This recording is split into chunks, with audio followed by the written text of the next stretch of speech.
Assalamualaikum warahmatullahi wabarakatuh. Perkenalkan, nama saya Raihan Putra dari jurusan Teknik Pertambangan angkatan 2022 dengan NIM 0302 1282 227044 dari kelas B Indralaya. Baik, kali ini saya akan menjelaskan materi tentang petunjuk teknis keselamatan bahan peledak dan peledakan. Bahan peledak adalah suatu bahan kimia senyawa tunggal atau campuran berbentuk padat, cair, gas atau campurannya. Apabila dikenai suatu aksi panas, benturan, gesekan atau ledakan, akan mengalami suatu reaksi kimia eksotermis sangat cepat yang hasil reaksinya sebagian atau seluruhnya berbentuk gas dan disertai dengan tekanan yang sangat tinggi yang secara kimia lebih stabil. Lalu ada juga klasifikasi gudang bahan peledak menurut fungsinya, dibagi menjadi 1. Gudang sementara, 2. Gudang utama, 3. Gudang transit. Adapun penjelasannya, yang pertama, gudang sementara. Gudang sementara adalah gudang yang dipergunakan untuk kegiatan pertambangan pada tahap eksplorasi, konstruksi, persiapan penambangan. Gudang bahan peledak sementara berdasarkan jenisnya terbagi menjadi 3. Pertama, gudang bahan peledak peka detonator. Kedua, gudang bahan peledak peka primer. Yang ketiga, gudang bahan ramuan. Adapun gudang bahan peledak peka detonator yaitu gudang berbentuk bangunan, kapasitasnya kurang dari atau sama dengan 8.000 kg. Gudang berbentuk kontainer, kapasitasnya kurang dari atau sama dengan 4.000 kg. Lalu ada gudang bahan peledak peka primer. Gudang berbentuk kontainer, kapasitasnya kurang dari atau sama dengan 10.000 kg. Kemudian ada gudang bahan ramuan. Gudang berbentuk bangunan, kapasitasnya sama dengan atau kurang dari 20.000 kg. Gudang berbentuk tangki, kapasitasnya sama dengan atau kurang dari 20.000 kg.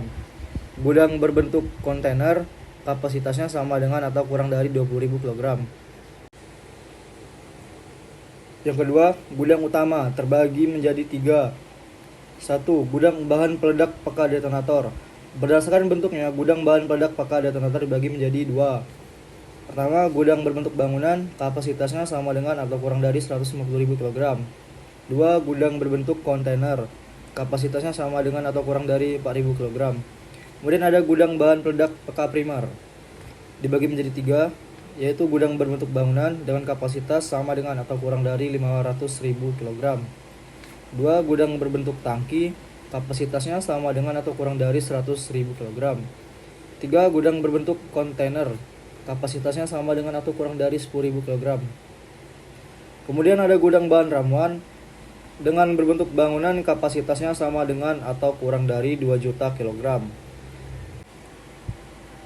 Kemudian ada gudang berbentuk tangki, kapasitasnya sama dengan atau kurang dari 300.000 kg. 3. Ada gudang berbentuk kontainer dengan kapasitas sama dengan atau kurang dari 25 kg dan kapasitas daerah penyimpanan tersebut sama dengan atau kurang dari 1 juta kg. Lalu yang ketiga ada gudang transit. Gudang transit adalah gudang yang dipergunakan sebagai tempat penyimpanan sementara sebelum diangkut atau dipindahkan ke gudang bahan peledak utama dan berada di dalam WIUP dan atau proyek area. Gudang bahan peledak transit berdasarkan jenisnya dibagi menjadi: pertama, ada gudang bahan peledak peka primer, dibagi menjadi 2 bagian, yaitu gudang berbentuk bangunan dengan kapasitas sama dengan atau kurang dari 1 juta kg. Gudang berbentuk kontainer dengan kapasitasnya sama dengan atau kurang dari 10.000 kg. Dan kapasitas daerah penyimpanan tersebut sama dengan atau kurang dari 1 juta kg. Bahan peledak berdasarkan sifatnya hanya dapat disimpan dengan ketentuan sebagai berikut. Pertama, detonator dilarang disimpan dalam gudang yang sama dengan bahan peledak lainnya dan hanya berada dalam gudang tersendiri yang diizinkan untuk menyimpan detonator. Kedua, bahan peledak peka detonator dilarang disimpan di gudang bahan peledak peka primer atau di gudang bahan ramuan. Untuk yang ketiga, ada bahan peledak peka primer dapat disimpan bersama-sama di dalam gudang bahan peledak peka detonator tetapi tidak boleh disimpan bersama-sama dalam gudang bahan ramuan.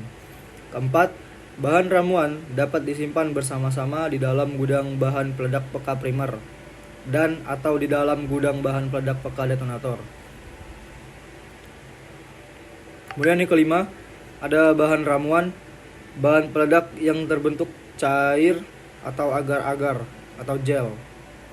Hanya boleh disimpan dalam gudang berbentuk tangki. Kemudian yang terakhir ada tata cara teknis penyimpanan bahan ramuan bahan peledak.